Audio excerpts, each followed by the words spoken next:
ശാന്തകുമാരി ചേച്ചി മാത്രമേ ഉണ്ടായിരുന്നുള്ളൂ, വേറെ ആരെയും ഞാൻ വിളിക്കാറൊന്നുമില്ല.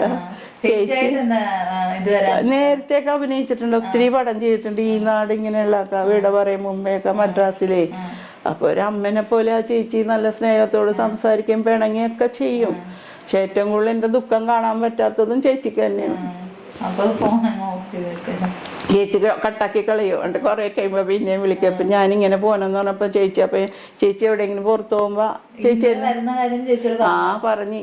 അപ്പൊ ചേച്ചി പറഞ്ഞു, ചേച്ചി പുറത്ത് എന്തെങ്കിലുമൊക്കെ നൈറ്റിയൊക്കെ മേടിക്കാൻ പോകുന്ന നേരത്തെ എന്നെ കൂടെ കൊണ്ടുപോകും. അപ്പൊ അവിടെ ചെല്ലുമ്പോ ചിലപ്പോ ഹോട്ടലിൽ കയറി മസാല ദോശ അല്ലെങ്കിൽ ചില ഫ്രൈഡ് റൈസ്. അപ്പൊ ഇന്ന് അതും പറയും, കരനേടി മോളെ നിനക്ക് മസാല ദോശ തിന്നണ്ടേ, ഫ്രൈഡ് റൈസ്. ഞാൻ പറഞ്ഞു ചേച്ചി അത് അന്ന്, ഇന്ന് തലേന്ന് ശരിയല്ല. അങ്ങനെ പറഞ്ഞു. ഞാൻ പോണേൻ്റെ തലേദിവസം വിളിച്ചപ്പോൾ കരയണായിരുന്നു, നിനക്ക് മസാല ദോശ തിന്നണ്ടേന്ന് പറഞ്ഞു. അങ്ങനെയൊന്നും ഞാൻ പോകാറില്ല, എൻ്റെ ആരും കൊണ്ടുപോയിട്ടും ഇല്ല. അപ്പൊ ചേച്ചി കൊണ്ടുപോകാമായിരുന്നു. അങ്ങനെ പ്രഷറും ഷുഗറും തൈറോയിഡ് എങ്ങനെ വരാതിരിക്കണം? ഇതല്ലേ അവിടെ അനുഭവിക്കണം. മരുന്നൊന്നും 2 മാസത്തിന് മുമ്പ് ഒരു ഡോക്ടറിന്റെ അടുത്ത് പോയായിരുന്നു. പിന്നെ അതൊന്നും ആരാ പിന്നെ വന്ന തന്നെ പോവും.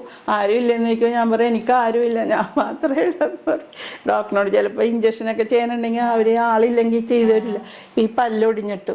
അപ്പം എൻ്റെ നാത്തൂന് ഒരു പ്രാവശ്യം വന്നായിരുന്നു. പിന്നെ അതിന് സുഖമില്ലാത്ത കാരണം ഞാൻ പിന്നെ ആരോടും ഒന്നും പോയില്ല. ആശുപത്രി പോകെ നിർത്തിക്കളഞ്ഞു. മരുന്ന് കഴിക്കാറില്ല. അപ്പം എല്ലാവരും പറഞ്ഞു മരുന്ന് ഷുഗറിനെ കഴിക്കണം. അപ്പം രാജേഷിൻ്റെ ഭാര്യയാണെങ്കിലും പറഞ്ഞു ചേച്ചി മരുന്ന് കഴിക്കണം.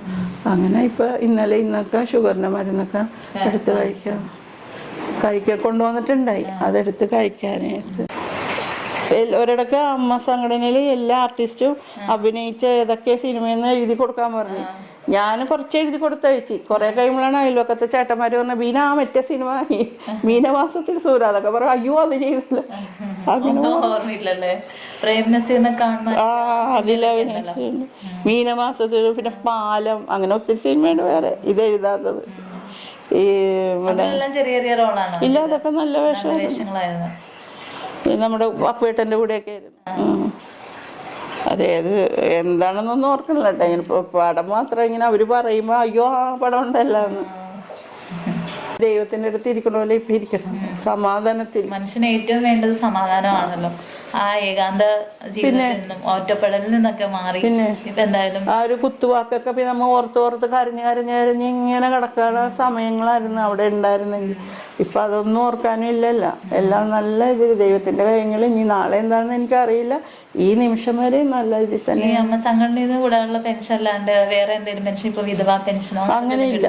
പിന്നെ ഒരു ക്ഷേമനിധിയുടെ ഒരു ഇതുണ്ട് 60 വയസ്സ് തൊഴിലാളികളാണോ? അങ്ങനെയല്ല, അത് മാസം 200 രൂപ അടച്ചോണ്ടിരുന്നു. അപ്പൊ അത് ഗവൺമെന്റിന്റെ നോമിനിയൊക്കെ ഉള്ളതാണ്. അന്നേരം ഞാൻ നോമിനി വെച്ചേക്കണ ഈ അനിയത്തിയുടെ മോളെയാണ് ഞാൻ വെച്ചേക്കണം. പക്ഷെ എനിക്ക് വേറെ മക്കളില്ല. ഇവരെ ഞാൻ മക്കളെ പോലെ കരുതിയിട്ടാണ്. അതവർക്ക് ചിന്തിക്കാനുള്ള ബുദ്ധിയുണ്ട്. അതേ ചൊല്ലി തന്നെ വീട്ടിൽ വഴക്കുകൾ ഉണ്ടായിട്ടുണ്ട്. എന്താ ഞങ്ങളുടെ മക്കളെ വെക്കാഞ്ഞെന്ന്. അത്ര എൻ്റെ മക്കളെ പോലും ഞാൻ ഇതുങ്ങളെ സ്നേഹിച്ചോണ്ടിരുന്നു. ആ കൊച്ചിനെയാണ് ഞാൻ വെച്ചേക്കണ. എൻ്റെ കാലം കഴിയുമ്പോൾ കിട്ടത്തക്ക അത് മാസം നമ്മൾ 200 രൂപ അടയ്ക്കണം അല്ലേ? 200 അടച്ചു കഴിഞ്ഞ് 60 വയസ്സ് കഴിഞ്ഞപ്പോൾ അടക്കൽ നിർത്തി. അതിന്നും കിട്ടുന്നുണ്ട് കുറച്ച് പൈസ. അല്ല മരുന്നിന് പിന്നെ വീട്ടിലെ മുക്ക ചെലവ്. ഈ വീട്ടിൽ എന്നെ കൊണ്ട് എല്ലാ ചെലവും ചെയ്യിച്ചു.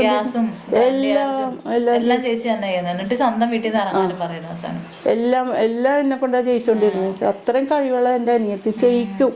10 രൂപ നമ്മുടെ കണ്ടവളെ എങ്ങനെയെങ്കിലും അത് ചെയ്യിക്കും. അനിയത്തി എന്നല്ല, എൻ്റെ മനസ്സങ്ങനെ കൈ വെച്ചിട്ട് എനിക്ക് ഇല്ലെന്ന് എനിക്കറിയാൻ പാടില്ല. ഞാൻ ചിലപ്പോൾ നാളെ ആരെങ്കിലോടും ചോദിക്കേണ്ടി വരും. എന്നാലും അപ്പം ഞാൻ ഓർക്കൂല.